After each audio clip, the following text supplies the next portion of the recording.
About 3 days ago now, a dreadful flash flood decimated the landscape. Although rare, our scientists surveying the basin have discovered an alarming surge in natural disaster activity, this flood being the most recent.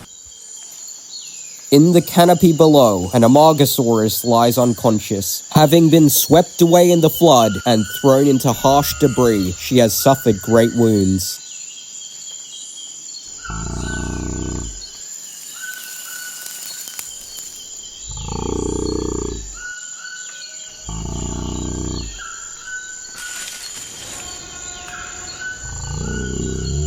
One of them being the loss of her right eye from the fallout. She begins to observe the area she's in. However, she is unfamiliar with the landscape. She's never been to this part of the basin.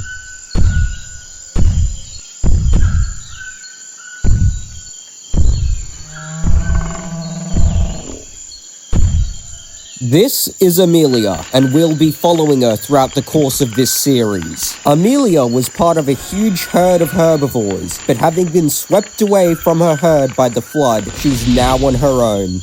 Dazed but not deluded, she begins to search for a water source. Ironically, she's dehydrated. She must use the morning wisely, because if she does not find a water source soon, she will die.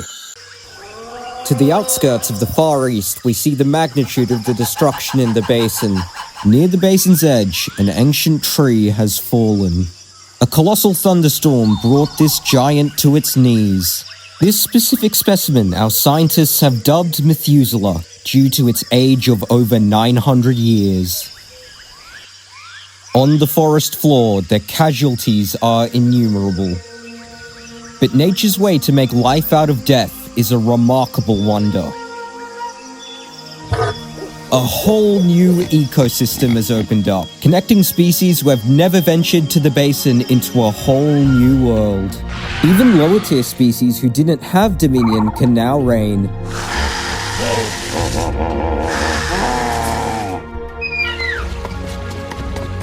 Well, sometimes. Methuselah harbored refuge to the basin for hundreds of years, and even in death he will continue for hundreds more. But safety is far from guaranteed. These two tapirs are foraging for fallen fruit, but since they're new to the basin, they don't know how much danger they're really in. Mashiacosaurus, a predator whose jaws are built for slicing and dicing.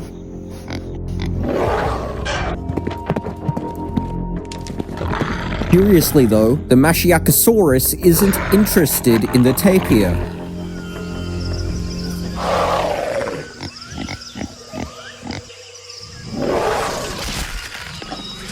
Why waste resources pursuing prey when nature will provide? If they keep their distance, the tapir will remain safe. For now. The carcasses don't just attract terrestrial animals, however. Winged reptiles like this Geostenbergia have also taken notice of the prize.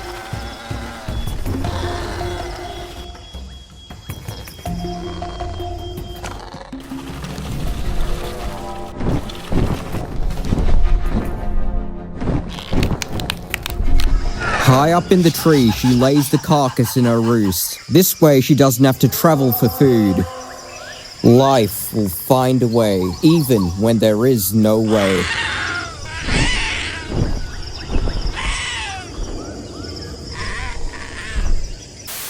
Hello there, I'm billionaire Rex Rodriguez, founder and CEO of NextGen Biotechnologies Limited. I'm sure most of you know our organization for our various projects, but to those of you who are just joining now, allow me to introduce the company. We at NextGen Biotechnologies Limited have teamed up with the WWF to spearhead many expeditions into the uncharted territories of the Congo, the Gambia River Basin, and the Amazon. What our discoveries have found is that there are an abundance of prehistoric animals who were once thought to be extinct for millions of years that are now hiding in the pockets of the New World. Located deep in the Congo, the largest pocket being dubbed as the Primeval Basin is home to an approximate 52 species, all ranging from different eras, from as early as the Devonian to as late as the Cenozoic. The Primeval Basin, being a massive valley created by a giant asteroid crater, stretches around 48 kilometers wide and 1 kilometer deep at the middle. Having purchased the land back in 2019, we will be teaming up with the WWF in keeping this area preserved and protected from human exploitation. And to ensure these natural beauties stay untouched from human interference, we also in private have planned to open up our own biological zoos made up of cloned versions of these animals to ensure the 100% safety of nature's lost world. We already have the technology necessary.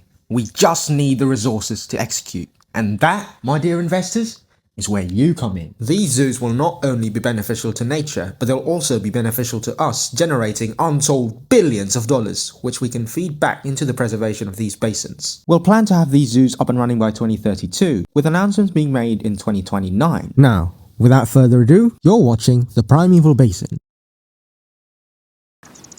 About 9 kilometers west of Amelia's position, we see a herd of all different kinds of herbivores.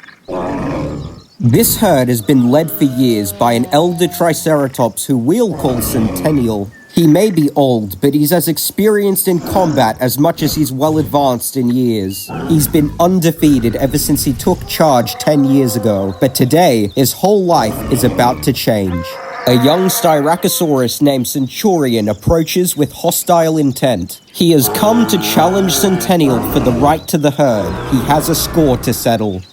Centennial is caught by surprise and seethes with anger. He knows this Styracosaurus. He was the previous leader that he defeated 10 years ago. Despite being out of his prime, he needs to protect his pride and his right to the herd.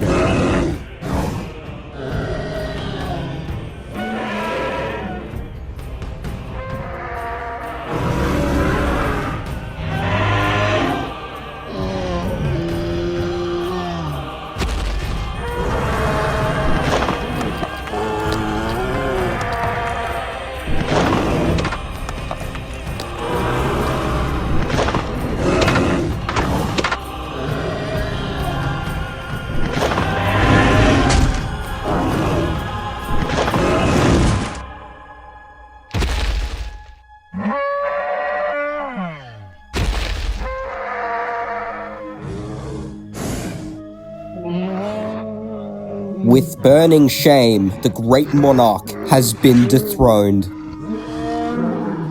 As revenge, Centennial's fate is to be banished from the herd, just as he did to Centurion 10 years ago.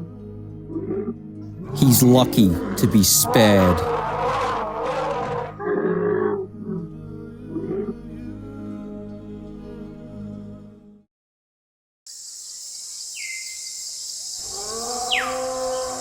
Not far from the herd, a reptilian giant lies alert in the cool of the day. This bull Tyrannosaurus has been tending to his young ever since his mate was swept away in the flood. He was able to relocate to higher ground safely, but his mate, who was out taking a shift at hunting, wasn't so lucky. Fortunately for him and his young, he was on alert and could sense danger was incoming. Exhausted from the week preceding, he decides to take a nap to recover his strength. Unknowing to the Tyrannosaur, this moment of vulnerability will come with a deadly cost. A scavenger tries his luck at finding a meal. This Predatory is about to make the gamble of his life. He's been watching the bull Tyrannosaur's movements for a few days now. He knows he'll be too tired to notice an intruder.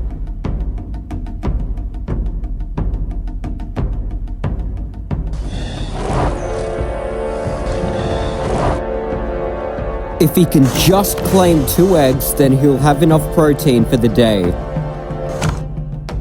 A quick in and out is all he needs, but gluttony has overtaken the Predatory.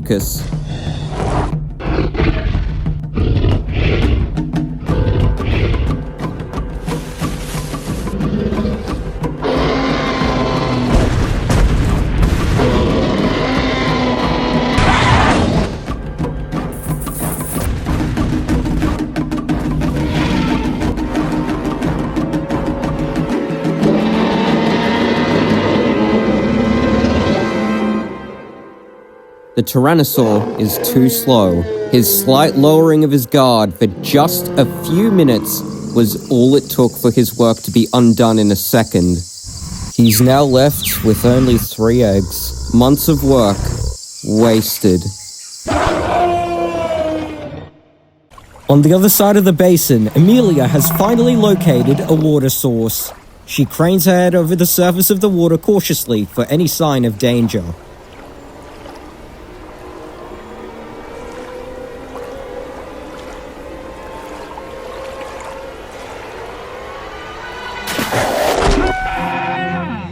Temnus spondyle, a perfect river's edge ambush predator. This male has been lying in wait for the opportunity to strike for many days now, and unfortunately for him, he's picked the wrong target.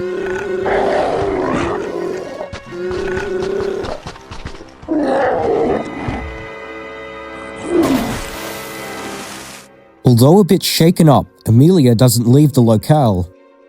She knows that if she waits for the Temnus spondyle to eat its fill, it won't care for her any longer, and she'll be safe to drink. For the Temnus spondyle, it's back to waiting. As late afternoon slowly approaches, the Temnus spondyle is still lying in wait for prey to pass by. Amelia, as persistent as she is still biding her time. A Mantellisaurus has come to the river's edge to drink. Usually, Mantellisaurus are located on the plains of the basin, but the flood from previous nights has dispersed animals everywhere. Having been dazed, it does not take as much caution as Amelia had.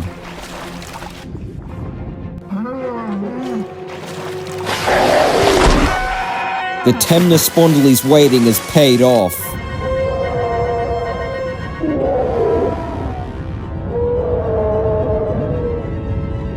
Amelia is quick to seize the opportunity.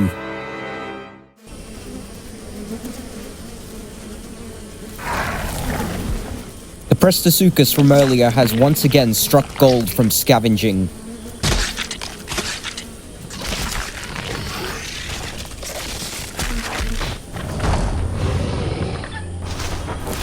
However, carcasses attract attention from kilometers around.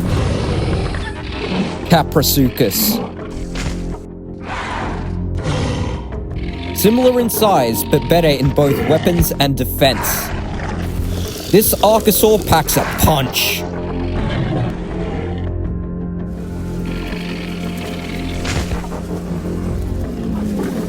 This is a fight he cannot win. Those jaws could easily puncture the Predatory's armor.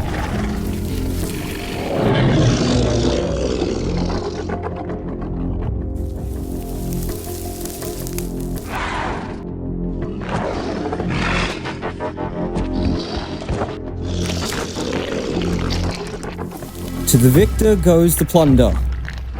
It's not fair, but neither is life in the basin.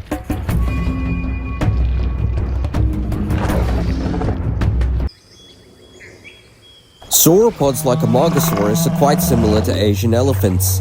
They love water, especially wading in the river on a warm day. But Amelia isn't the only one along the river. Many animals are also enjoying the cool water. Further along the river, there lies an ancient dam.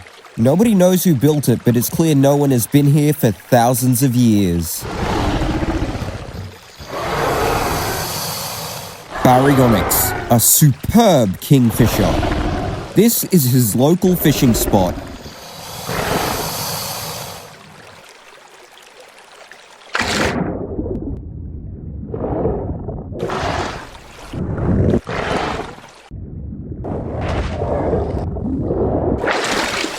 Zephyctinus, common yet delicious.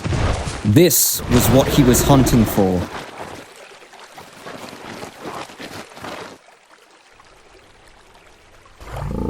On the other side of the river, Amelia, having satisfied her needs, decides to move on.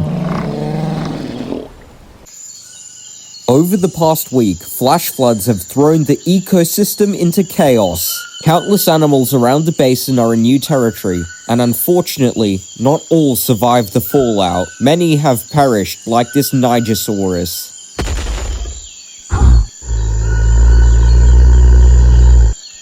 A Ceratosaurus approaches the carcass. He too hasn't had a decent meal in days. This is Bloodhorn, a young adult Ceratosaurus. He's starving and needs to eat soon. But he may not have the chance to enjoy his prize.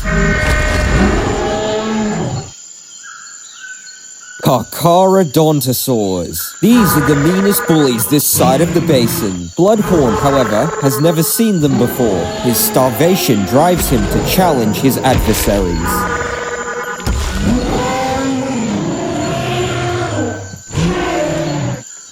Bloodhorn is lucky.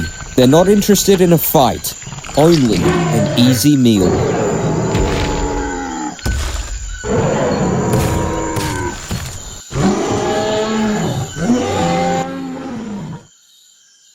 Cobalt 52, this is Maverick 76 on status check. The plan failed. I repeat, the plan failed. The floods didn't affect the Dinosaurs. Over. Roger that, Maverick 76. Prep the bird. We're initiating Plan B. I repeat, we're initiating Plan B.